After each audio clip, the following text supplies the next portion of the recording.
Okay, I don't know if y'all can help me, but I kind of have a problem here. All right, my car makes this, I don't know if you want to call it a knocking or,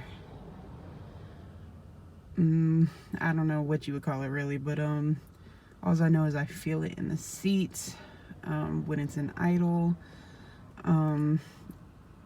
Let's see.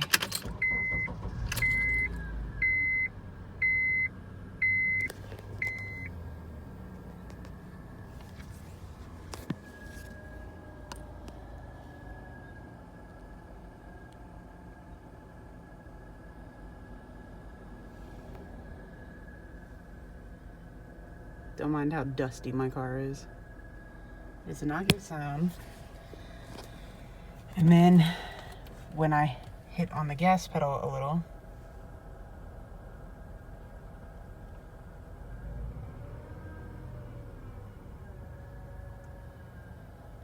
it makes that sound.